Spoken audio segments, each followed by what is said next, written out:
Hello and welcome to the JD Power Travel and Hospitality Podcast. I'm Michael Taylor. I'm the practice lead for travel at JD Power. And this is going to be a podcast without our fearless leader, Michael Vermillion. So you'll have to forgive any errors that I might make during this podcast. But as I've described it, we're an out-of-control podcast that's going to play by its own rules. So with that, today we have Andrea Stokes, who is our practice lead for hospitality. Hello, Andrea. Hello. And we have Jenny Corwin, who is in charge of our Consumer Insights group at JD Power. For travel, right? Well, for travel. If you want, I think of you as being able to do anything, Jenny. So. Oh, thank you. I appreciate that. I don't limit you just to travel. I figure you're good. You're good with the answers for everything. So, well, we thought we'd do something slightly different for this one and have a little bit of a roundtable discussion and just have a couple different topics here that I'd like to introduce. And the first one is, what is the best advice you're giving your travel clients now, and why do you give that advice? And Andrea, I thought we'd start with you. Sure. Well, for hospitality, I think the best advice to kind of, get through this difficult time that it seems like it's dragging on longer than I think we all want. But I think the best advice is, with the guests that are coming into your hotels, the important thing is to communicate, be transparent about what's available and what's not available at the hotel. Any communication up front that can be done through, email or any other way, I think is important. I think guests want to stay informed, and this is especially important. And as things kind of are, getting worse this winter with the pandemic, I think hotels really, need to just bide time, try to, spend this time when there's low demand to spend time on things like training staff or, perhaps doing some repairs that maybe were being put off. I think it's, when travel comes back and when demand comes back, we won't have time really to make some of those investments maybe that we put on hold. I realize it's a difficult time for hotels in terms of revenue and investment, but as much as can be done, I think it's important.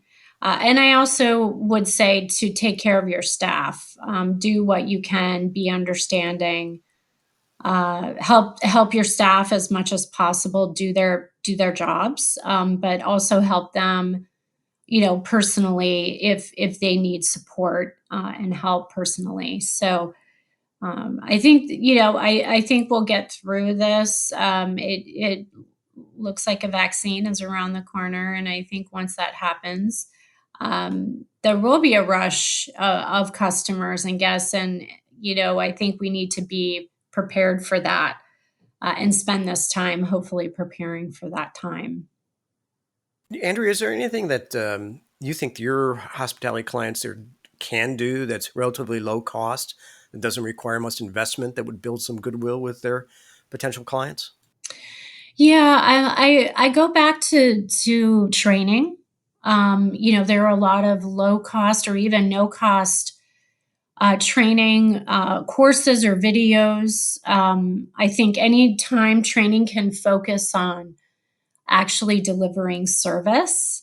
It's a little bit different than, simply training your staff on software or processes and procedures. I think training your staff on guest service and how to deliver really, really excellent guest service would be a good way to kind of, keep your staff on top of it, right? And ensure that they're able to deliver that service both now and again when travel demand comes back. So that's a really low cost or even no cost option for a lot of hotels that I think they can take advantage of now.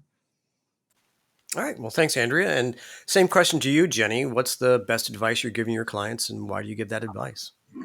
Yeah, I think it's similar to what Andrea is saying, but just from a different perspective, which is don't stop looking at the data. I feel like, as you've got a little bit of time, potentially, make sure you're still paying attention to the data. Like this period of time is still going to impact your reputation and your brand. And there's a lot of opportunity out there to gain some goodwill.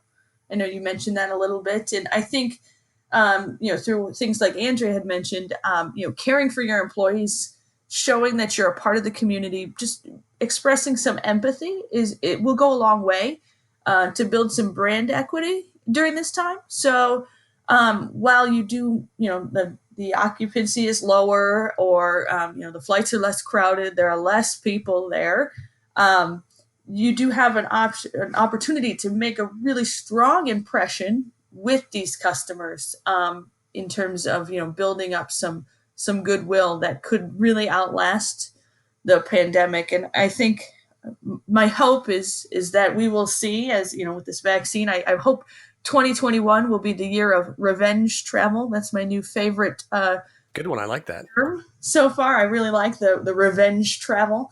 I'm looking to do some myself, and so I think we may be entering a very busy period, and so some of that goodwill though may help you um, gain some of those customers that are really just hungry to travel and get out. So yeah, that's my I think advice. you ought to. I think you ought to put a copyright on that revenge travel line. That's a good one. It's not mine. I've seen it used. I wish I Oh, came up with that, but I love it. well, Revenge you, travel. It just sounds you great. had me totally convinced it was all your own, Jen. So, I wish. yeah. Well, maybe somebody hasn't filed a patent on it yet, and you can get in there and charge a Okay. fee. Anyway, but and I'll answer for my side of things. The airports, airlines, and rental car clients I've got, and anybody's listening to this podcast has heard me say this every single time, and I do say this every single time. All epidemics end, all of them, even though this seems like this one's not ending. But with, as Andrea mentioned, with the vaccines that are going to be produced and distributed, hopefully very quickly, we're really going to see the light at the end of the tunnel. And I would echo the same thing that both of you said. Is I tell our clients, JD Power clients, that building goodwill during this time frame is what's going to help slingshot you out of this pandemic downturn. And again, I would also say the same thing because I think we've all looked at the same research that we've done at JD Power, that communicating that your company cares about employees as people. Now, and that's great for your employees. It also creates a tremendous amount of goodwill with your prospective clients and your current clients that are traveling during this time. That you're thinking of not only the person who's paying the bill on the airline or at the airport or at the hotel, but you're also worried and concerned about the health of the people who are providing that service. And things that we've learned also that are very specific to various industries, control of personal space, it seems to make a big difference in making people feel less afraid to travel. And that's very apparent in the data that we've seen come out about rental car companies and also hotels, where you're limiting how many people are coming in and out of that space. And it's actually a space that's relatively finite and relatively easy to clean. You're not going to clean the entire aircraft that you're sitting in, and you don't have any control of who's going to sit next to you. And that does seem to add to that fear of where I'm going to catch COVID or might catch COVID. The fear of that is greatest on board the aircraft, but also handing out those little wipes. I did travel to Florida this past week. Every flight, they handed me a little packet of the antiseptic wipes, which I declined, by the way, because I think the airlines do a great job of cleaning the aircraft already. And the other thing we see on the airport side is make everybody wear a mask, not employees and guests alike. Whether you believe in them or not, and whether you think they make a difference or not, doesn't really matter. It communicates to everybody that you're making an effort, and having your employees wear the mask correctly and enforce mask procedures on guests does seem to make a difference. So, anyways, our next topic is what are the most innovative things your clients are doing now during this pandemic period? And I thought we'd start with Jenny first on this one. Yeah, I think that the travel and hospitality industry has always been very innovative, and I think that situations like this really force that innovation. And some of the things we've seen are things that probably were happening anyway, but are just being sped up, right, by necessity. So the one thing I really think that's interesting is just seeing a lot of the different marketing offers and the way that brands are trying to reach their customers, where they are. I think, like I said previously, a lot of people want to be traveling. They don't want to be stuck in their homes anymore. They want to be out there. They really miss it. And so brands are really being creative in the ways that they can message to those people. You see a lot of buy now, stay later. A lot of really flexible fare policies for people being able to book in advance and really start building up that anticipation. I love the trip anticipation, and I think that we're going to get a lot of people doing that soon. The other big thing, though, is like the workcation, right? You see a lot of brands really offering packages where you could stay and you can work or you can school, whatever it is you're doing, because everything is virtual now, but you can do that somewhere else, which I can see how that would be very appealing, right? And I think that's a way to get some people that may not have experienced or may not have planned on traveling because they feel like things are not everything is what it should be right now. All your amenities aren't there, but you have this opportunity then to say, well, if you want to stay with us for a certain amount of time, you can come and work. We're going to give you Wi-Fi, and you'll be able to just work but not be at home. That's pretty appealing to people. And we had actually thought that the workcation was going to be something that was going to be pretty popular prior to the pandemic anyways. Something we're going to see rising in popularity just because so many more companies are offering the ability to work virtually. But again, this pandemic has kind of forced everyone's hand, and we've had to adapt a little bit sooner. So now, my work is wherever my laptop is, and my laptop, is probably much happier, or me and my laptop are much happier on a beach somewhere than we would in dreary Michigan in November. So I can definitely see the appeal of some of these, new offers and new ways to market their services. And I think some of these things will stick around post-pandemic. No offense to Michigan, right? No, I love Michigan, but we have entered what I call the gray season. It lasts from about November to February, sometimes March. So it'll get better. I remember that from the gray city in Chicago when I used to live there. The same thing, same kind of weather. And so, Andrea, what are the innovative things that your clients are doing right now? Well, I think obviously they've had to innovate around cleaning, using equipment and tools perhaps that that hotels at least never thought they would have to use to clean both the hotel rooms, but also the public spaces such as the lobbies and the hallways and other spaces in the hotel. So I think those will probably stick around. Hotels have had to invest in this equipment, so I don't see them really getting rid of it anytime soon. Once we get through this pandemic.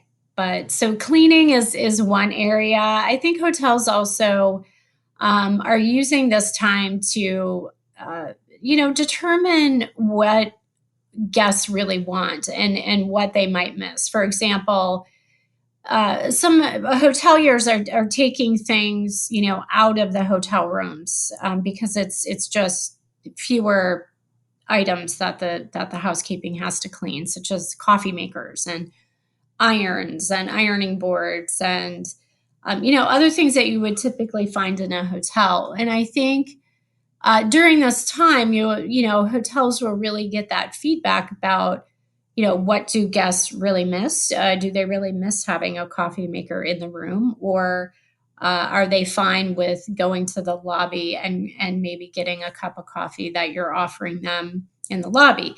Our guests, do they really miss, having kind of mini bars and other things in the room? So I think it's an opportunity for, hoteliers to really find out what their guests really want, do research, get feedback from guests, and keep track of that feedback, right, over time to really, really determine what guests want and what they don't want. And I think that will lead to, other innovations down the road once we get out of the pandemic, because when hoteliers don't have to invest in coffee makers and irons and ironing boards, they can invest in, other things that guests may really want. Thanks, Andrea. And again, from my side, the innovative things I think that are also centered around cleaning, as everyone else is very focused on that topic. But the UV light cleaning that airlines are doing looks to be very innovative, and it's very persuasive. And they've created some fantastic videos of how they do that, and it looks very interesting and very high tech. And I really like to see that. I think that's a good innovative practice. And the more you can explain to people the extra steps that you're taking in cleaning, the more convincing you're going to be that people should be traveling again. And on the rental car side of things, Hertz and other people have followed have put stickers on the car. I rented from Hertz this weekend, or this week, I should say. Had that round sticker on there. And the guy at the gate had a hard time taking it off. It just communicates that this place has been disinfected and no one's been in it since. Part of that control of personal space that we see in the research that JD Power has done.